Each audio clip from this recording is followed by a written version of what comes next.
국제결혼사기단, 사기 결혼의 민낯. 그녀를 처음 본 건 스마트폰 속 화면이었다. 통역이 매끄럽지 않아 말이 끊겼지만 그녀의 눈빛은 이상하게 따뜻했다.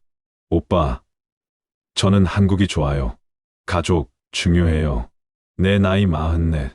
한 번도 진짜 사랑이라고 부를 만한 인연을 만난 적 없었기에 그 말 한마디에 마음이 기울었다. 누군가에게 기다리는 사람이 되어본 적 없었기에 그녀와의 매일은 참 소중했다. 결혼을 결심했다. 남들이 뭐라 해도 괜찮았다. 사랑이 늦게 왔을 뿐이라고 믿었다. 그녀는 정말로 착했다. 김치를 잘 못 먹으면서도 내 어머니가 해주는 찜닭에 고개를 끄덕였고 어눌한 한국말로 엄마, 고마워요 하고 말했다. 하루는 퇴근하고 돌아오니 작은 메모가 붙어 있었다. 오늘 많이 힘들었죠? 당신이 웃을 때 저는 더 사랑해요. 눈물이 핑 돌았다. 이토록 누군가가 내 하루를 살피고 있다는 느낌은 처음이었다. 나는 통장을 만들어 주었다. 혹시 급할 때 써. 필요하면 말해. 그녀는 고개를 저으며 말했다. 오빠, 돈 필요 없어. 사랑이 제일이에요. 그 말이 그렇게 오래 맴돌 줄은 몰랐다. 그게 거짓이었단 걸 난 전혀 몰랐다. 3개월 되는 날이었다. 그녀는 평소처럼 이른 아침에 시장에 다녀올게요라며 나섰다. 나는 씻고 커피를 내리고 창밖을 보았다. 그녀가 좋아하던 빨간 가방이 없었다. 그리고 저녁이 되도록 그녀는 돌아오지 않았다. 핸드폰은 꺼져 있었고 통장과 여권, 카드가 사라져 있었다. 딱 그것만. 감정은 남기지 않고 돈만 가지고 떠났다. 출입국 관리소에서 확인한 말에 눈앞이 하얘졌다. 아내분 여권, 본명이 린다가 아닙니다. 국내 위장 결혼 전과가 여러 건 있습니다. 그녀의 이름이 가짜였고 신분도 나이도 출신지도 조작이었다. 그녀가 웃을 때 눈을 가늘게 뜨던 버릇, 고춧가루 들어간 음식을 피하던 모습, 그리고 새벽에 사랑해라며 속삭이던 순간들, 그 모든 게 철저히 계획된 연기였다. 나는 경찰서에서, 법원에서, 브로커를 잡은 국정원 직원 앞에서도 계속 되묻고 또 되물었다. 그녀는 저만 속인 건가요? 아니요. 당신이 네 번째입니다. 똑같은 방식이었고 이제는 흔한 수법이 됐습니다. 흔하다는 말이 이토록 무서운 줄 몰랐다. 내 진심이 그저 패턴화된 착취였다는 게 이렇게 쓰라린 줄도 몰랐다. 그녀는 아직도 종종 꿈에 나왔다. 긴 머리카락, 붉은 입술, 그리고 내게 괜찮아 하며 웃던 얼굴. 현실에선 더 이상 그녀의 행방도 모르고 통장은 여전히 마이너스다. 하지만 나는 매일 하루에 한 번은 스스로에게 말한다. 그래도 난 사랑했다. 그게 당신의 연극이었을지언정. 그녀가 떠난 지 반년이 흐른 어느 날 경찰서에서 연락이 왔다. 이 모 씨 사건으로 추가 피해자가 나타났습니다. 증언해 주실 수 있겠습니까? 그녀의 이름은 1인으로 밝혀졌다. 중국 국적을 거쳐 캄보디아, 베트남, 심지어 말레이시아에서도 가짜 혼인신고와 이민서류 사기 전력이 있었다. 그녀는 혼자가 아니었다. 수법은 늘 똑같았다. SNS나 국제결혼 중개 어플을 통해 접근, 애정을 표현하며 빠른 결혼 진행, 혼인신고 후 통장, 신분증, 비밀번호 확보, 수개월 내 출국, 전자기기와 금품 절취, 다른 국가로 이동, 새로운 이름과 신분으로 다시 접근. 나는 말문이 막혔다. 그녀가 사랑한다고 했던 말, 그건 모두 매뉴얼이었던 거군요. 며칠 뒤 또 다른 피해자 중 한 명인 김태호 씨 49를 직접 만났다. 그는 내게 사진 한 장을 보여주었다. 그녀였다. 하지만 내 기억 속 긴 머리는 사라지고 짧은 단발머리에 사뭇 다른 눈매였다. 이름은 정민트리. 내겐 2년 전 아내였습니다. 2년 전이요? 그는 고개를 끄덕이며 검은 봉투에서 낡은 혼인신고서를 꺼냈다. 결혼기간 2023년 7월 2023년 9월. 친청인 김태호 배우자 정민트리. 그리고 소름 끼치는 말을 덧붙였다. 그녀가 떠나던 날 저녁 식탁에 쪽지를 하나 남겼어요. 나는 살아야 했고 당신은 그 수단이었어요. 미안하지 않아요. 검찰은 다국적 결혼 사기단으로 사건을 확대 수사했다. 그녀는 1인이라는 가명으로 불리는 핵심 행동대장이었고 정확히는 자신의 남자 형제와 함께 움직이고 있었다. 내가 그녀를 처음 공항에서 마주했을 때 뒤따라왔던 사촌 오빠라는 남자는 실제로 남편 역할을 하던 사기단원이었다. 그는 국내에 머물며 사건 정황을 통제하고 위급시 그녀를 가정폭력 피해자로 위장시켜 탈출시키는 역할까지 맡았다고 한다. 나는 멍하게 고개를 떨궜다. 그녀는 2달 동안 나와 남편과 사기단원 사이에서 철저히 연기를 하고 있었던 것이다. 진술을 마치고 경찰서를 나서려는데 한 형사가 내게 조심스레 말을 건넸다. 참고로 말씀드리면요. 그녀 이번엔 대만 남성과 다시 결혼 준비 중이라고 합니다. 저희가 붙잡기 전까진 또 누군가 다치겠죠. 나는 걸음을 멈췄다. 분노보다 처절한 허무함이 몰려왔다.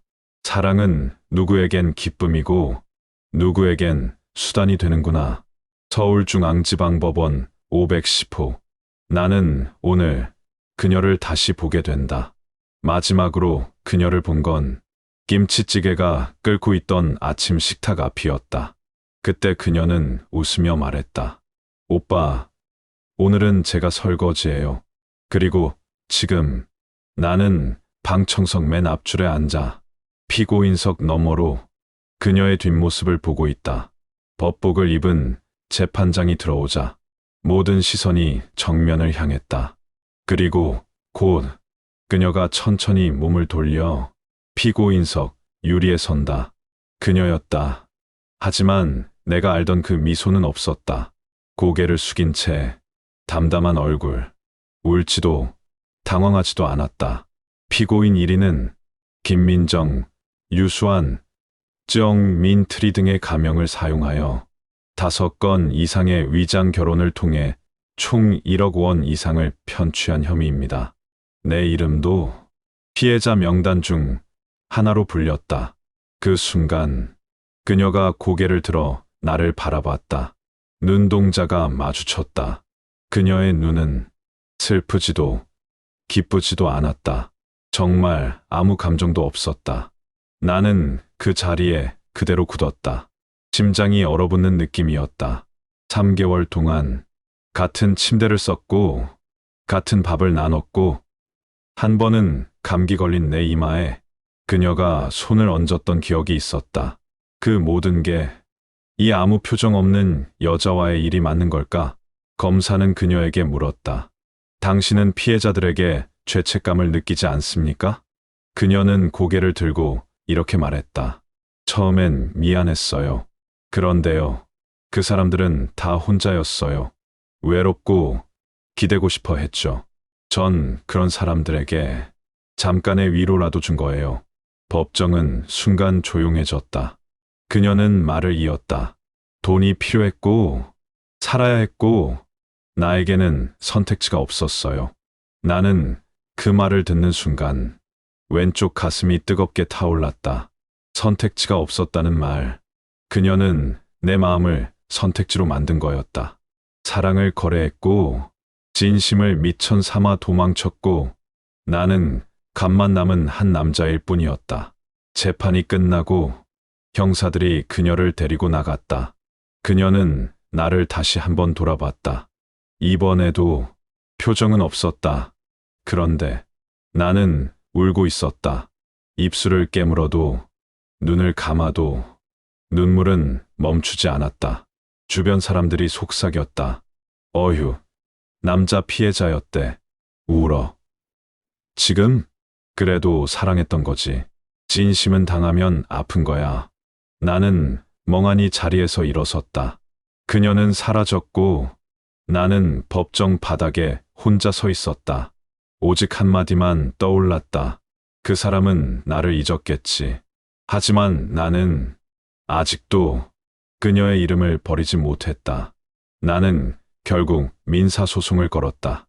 손해배상 4,800만 원. 그녀가 떠나기 전 이체한 돈, 카드 사용액, 결혼 준비로 들어간 비용 전부를 증빙해냈다.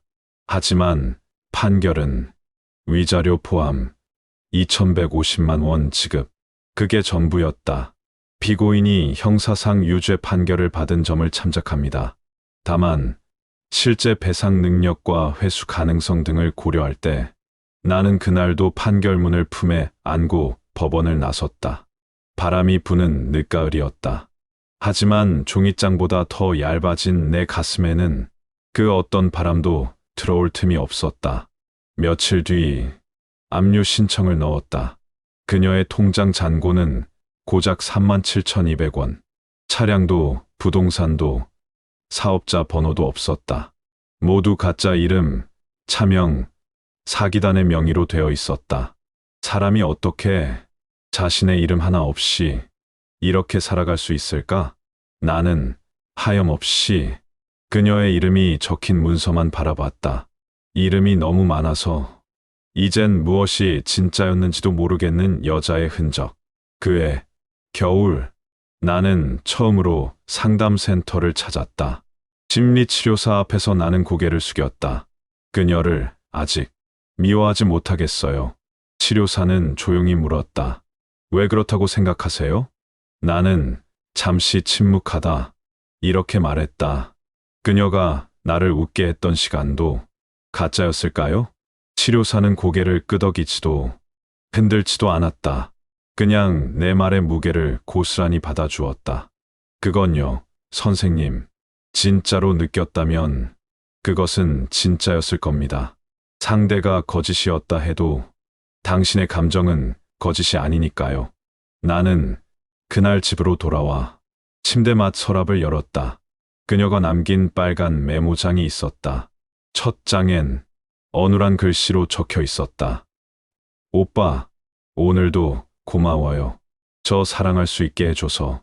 그 메모 한 장을 붙잡고 나는 오래 울었다. 분노가 아니라 감정의 애도였다. 나는 사랑을 잃은 게 아니었다. 사랑이란 이름을 가진 기대와 희망을 스스로 떠나보내는 중이었다. 그녀는 감옥에 있고 나는 감옥을 벗어났다. 하지만 여전히 내 안에는 닫히지 않은 창문 하나가 바람처럼 삐걱댔다. 나는 왜 그렇게 쉽게 믿었을까? 그건 내가 바보여서가 아니라 누군가를 믿고 싶을 만큼 외로웠기 때문이었겠지. 혹시 일인이라는 사람을 아십니까? 익명의 쪽지가 내 블로그 비공개 댓글로 남겨져 있었다. 나는 그 문장을 10번은 넘게 읽은 것 같다. 몇 주 전 법정 후기와 내 감정을 솔직하게 써내려간 국제결혼 사기 피해자입니다라는 글이 어디선가 공유되었던 모양이었다. 나는 조심스럽게 이메일을 보냈다. 당신은 어떤 피해를 입으셨습니까? 그렇게 나는 피해자 모임 단톡방에 초대되었다. 처음엔 조용했다. 모두가 말이 없었다. 하지만 어느 날 닉네임 산골총각이 조심스레 말했다. 저 신혼여행 가기 전날 아내가 사라졌습니다. 혼인신고는 끝났고 집에 아무것도 없더군요. 정말 말 그대로 싹 비웠습니다. 누군가 또 말했다. 저는 그녀에게 임신했다고 속았습니다. 그래서 급히 혼인신고했고 그 후 사라졌습니다. 알고 보니 저 말고도 똑같은 말을 들은 남자가 셋이었더군요. 나는 그 방에서 나만의 일이 아니었다는 걸 처음으로 깨달았다. 분노와 수치, 좌절로 얼룩진 각자의 이야기 속에서 이상하게 위로를 받았다. 그들 중 몇 명은 법률 상담을 정기적으로 받고 있었고, 일부는 국회 청원까지 준비 중이었다. 더 이상 당하지 않도록 우리가 겪은 일을 말해야 합니다. 나는 처음으로 내가 살아남았다는 사실이 누군가에게 도움이 될 수 있다는 걸 느꼈다. 그날 밤, 나는 단톡방에 이렇게 남겼다. 그녀는 내 인생에서 최악의 선택이었지만 이 방은 내가 다시 살아갈 이유입니다. 감사합니다. 몇 초 뒤 여러 명이 동시에 보냈다. 당신만 그런 게 아닙니다. 살아남아줘서 고맙습니다. 우린 이제 더는 피해자가 아니라 서로의 증인입니다. 어느덧 그 방은 피해자들의 상처뿐 아니라 재기와 회복, 그리고 예방 운동의 출발점이 되어갔다. 누군가는 언론 인터뷰에 응하겠다고 했고, 누군가는 그녀와 같은 수법을 쓰는 다른 인물의 정보를 모으자고 제안했다. 그리고 나는 이제 다시 내 삶을 기록하기 시작했다. 사라진 그녀 대신 남은 내 이야기를 쓰고 싶었다. 고통은 사라지지 않았지만 이해받고 있다는 감각이 내게 첫 숨을 다시 쉬게 했다. 집 앞 우편함, 스팸 우편물 사이에 낯선 흰 봉투 하나가 끼어 있었다. 발신인은 적혀 있지 않았다. 하지만 직감적으로 알 수 있었다. 그녀였다. 봉투를 뜯는 손이 떨렸다. 나는 숨을 크게 들이쉬고 거실 조명 아래 앉아 편지를 꺼냈다. 오빠, 이렇게 불러도 되는지 모르겠어요. 수감 중에 오빠가 인터뷰한 기사를 봤어요. 내가 생각한 것보다 훨씬 더 큰 고통을 드렸더군요. 정말 미안합니다. 사실 오빠와 함께 살았던 그 3개월은 제 인생에서도 너무 조용하고 평화로운 시간이었어요. 매일 아침 끓여주시던 된장국, 제가 좋아하던 파김치, 다 기억나고 그리워요. 그게 더 아픕니다. 그 순간들이 진심이었다면 왜 나는 그걸 지키지 못했을까요? 나는 편지를 내려놓고 잠시 고개를 숙였다. 진심이었다면 그 문장이 이상하게 가슴에 박혔다. 다시 편지를 읽었다. 오빠, 저를 용서하지 마세요. 대신 당신은 앞으로 진심인 사람을 만났으면 좋겠어요. 저는 진심을 이용했지만 오빠는 진심을 주었어요. 그게 당신이 가진 가장 큰 가치예요. 제가 빼앗지 못한 유일한 것. 그녀는 편지를 그렇게 단정하게 끝맺었다. 이름도 없었다. 사과인지, 작별인지, 아니면 또 하나의 연기인지 나는 아직도 모른다. 편지를 접어 서랍 안에 넣으며 나는 혼잣말을 했다. 그래도 당신 덕분에 나는 진심이 뭔지 알게 됐습니다. 그날 밤 나는 오랜만에 카레를 끓였다. 그녀가 좋아했던 메뉴였다. 하지만 이제 그건 그녀를 위한 것이 아니었다. 나를 위한 저녁, 내가 다시 살아가는 연습이었다. 그리고 편지 끝에 그녀가 남긴 한 줄이 떠올랐다. 언젠가 나도 진심으로 누군가를 사랑할 수 있길. 그 말만큼은 어쩐지 진심 같았다. 그녀의 편지가 도착하고 한동안 나는 매일 아침 일기를 썼다. 특별한 글이 아니었다. 그냥 일어났다. 날씨가 맑다. 혼자 밥을 먹었다. 창문을 열었다. 이런 단어들로 가득한 조각들. 하지만 그건 누구보다 내가 나에게 집중하기 시작한 시간이었다. 나는 새로 이불을 사고 오래된 식탁보를 버렸다. 거실 한쪽에는 작은 화분을 두었고 텅 빈 벽에는 처음으로 내가 찍은 사진을 걸었다. 이건 내가 만든 집이다. 비록 허물어진 자리 위지만 다시 세운 삶이다. 그 봄, 나는 혼자 강릉으로 여행을 떠났다. 생전 처음이었다. 누군가를 위해서가 아니라 오직 나 혼자를 위해 가방을 쌌다. 바닷가에서 신발을 벗고 걸었다. 처음엔 물결이 두려웠지만 이내 파도가 나를 안아주는 것처럼 느껴졌다. 숙소 창가에서 나는 밤하늘을 바라보다 이렇게 속삭였다. 나 참 많이 아팠지만 그래도 아직 괜찮아. 돌아오는 기차 안에서 피해자 단톡방에서 활동하던 한 분에게 문자가 왔다. 형, 요즘 얼굴 좋아졌어요. 글도 따뜻해졌고요. 이제 형은 진짜 생존자 같아요. 나는 그 말이 이상하게도 눈물을 자아냈다. 피해자가 아니라 생존자. 이제야 비로소 내가 나 자신을 그렇게 부를 수 있을 것 같았다. 그리고 집에 도착하자마자 나는 블로그에 이렇게 썼다. 나는 용서하지 않았다. 하지만 나는 잊지도 않는다. 다만 그 모든 시간을 품고 오늘도 살아간다. 초여름, 에어컨도 틀지 않은 늦은 오후, 낯선 번호로 문자가 도착했다. 씨 맞으시죠? 저는 1인의 여동생입니다. 잠시 뵐 수 있을까요? 드릴 말씀이 있습니다. 나는 핸드폰을 들고 잠시 멍해졌다. 1인에게 여동생이 있었나? 내가 알던 1인의 가족은 태국 출신의 혼혈 아버지, 일찍 사망한 어머니, 그리고 형제 자매는 없다고 들었다. 죄송합니다. 지금은 그런 만남이 힘듭니다. 나는 정중하게 거절 문자를 보냈다. 그런데 잠시 후 전화가 걸려왔다. 수화기 넘어 조심스러운 목소리. 언니가 남긴 편지에서 오빠 이름이 적혀 있었어요. 그녀는 부산에 사는 29살의 여성이었다. 본명은 김희현. 그녀는 말끝마다 확신과 슬픔이 섞여 있었다.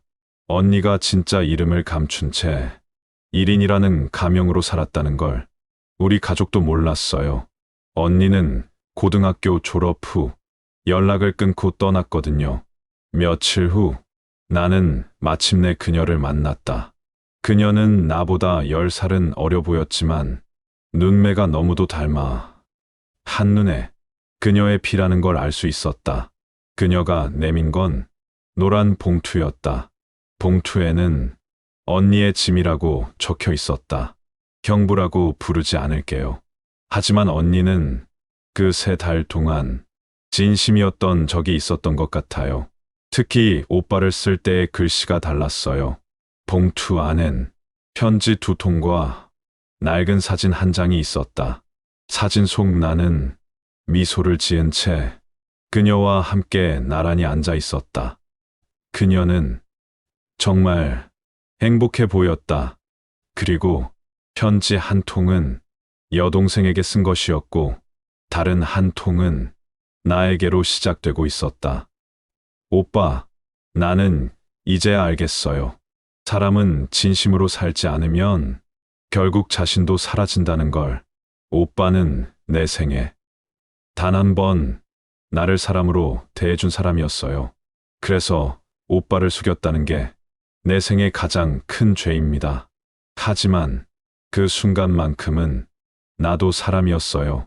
고마웠어요. 오빠는 몰랐겠지만 나는 매일 그 시간이 두려우면서도 간절했어요. 그래서 도망쳤는지도 몰라요. 내가 당신 앞에 진짜로 서는 게 너무 무서워서 나는 더는 편지를 읽을 수 없었다.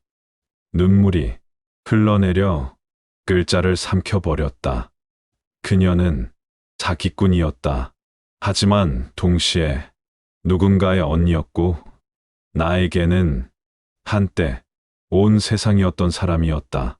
그리고 그날 밤 여동생은 나를 향해 조용히 말했다. 형, 언니는 형을 사랑했어요. 제가 보기엔 그게 언니가 살아온 삶에서 처음이자 마지막 사랑이었을 거예요. 그녀가 떠난 뒤 나는 수없이 그녀를 떠올렸다. 밤이면 어김없이 그녀의 눈동자가 내 앞에 떠올랐고 그 속에서 진실을 찾으려 몸부림쳤다. 사랑했나? 아니면 또 다른 위선이었나? 나는 혼자 앉아 한참을 생각했다. 용서란 무엇인가? 그리고 나는 그녀를 용서할 자격이 있는가? 내 마음 한구석에서는 그녀가 다시 나를 찾아와 이 모든 것을 바로잡아 주길 바랐다. 하지만 현실은 달랐다. 그녀는 감옥 안에서 조용히 사라져가고 있었다.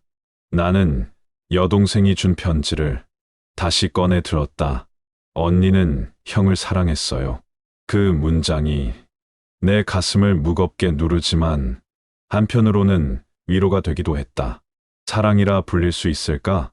진심이라 믿고 싶지만 그 끝은 사기와 배신이었다.